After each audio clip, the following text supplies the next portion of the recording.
We're just listening in to two different press conferences, the first in Fulton County, the second in Gwinnett. The time now 7:37.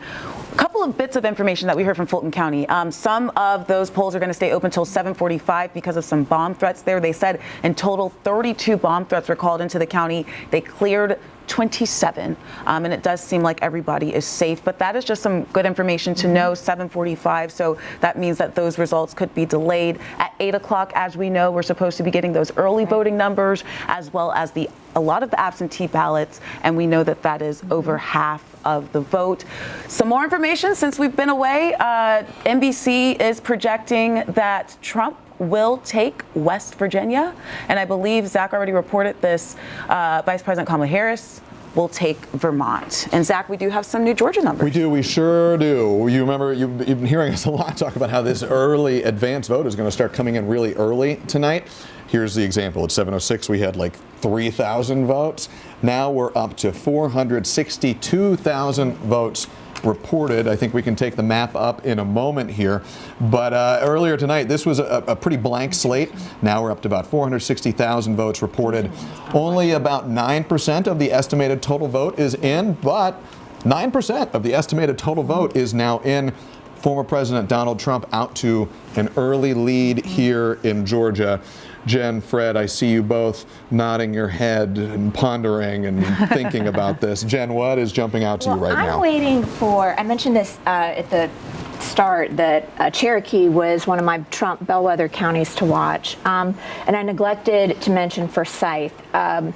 In 2016, Trump won both well over 70%, but was only able to capture 60-something in 2020. That was the attrition that I was talking about. So I do think that in Cherokee and Forsyth, large populations, largest Republican population, or among the largest Republicans population counties in the state, if you can get over 70%, it's going to be a very good night.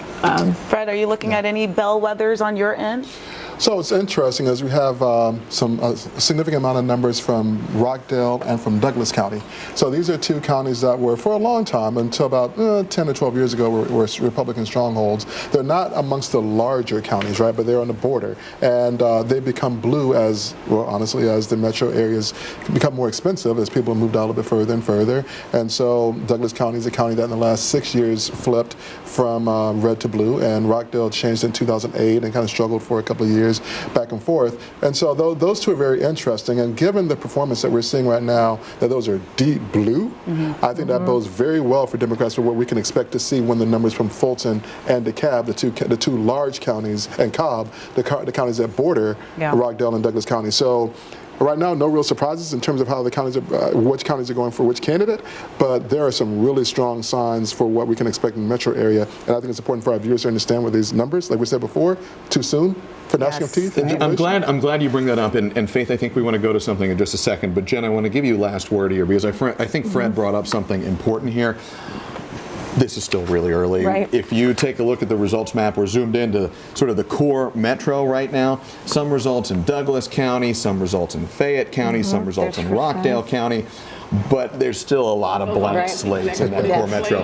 How important is it to remember that we're waiting on some big hauls of votes to come in? Oh, very important. And, you know, like I said earlier, Republicans closed the gap with Democrats in early voting, but we don't know yet whether these are going to be new voters or whether the early votes have cannibalized election day votes. So in 2020, we don't, because of COVID, we don't have a good baseline for that. So, you know, it is still way too early to make any definitive predictions. And that's okay, because it's only 7:41. We're not asking you to predict the future. If you could, you'd be making a whole lot of money. I want to ask you guys about this.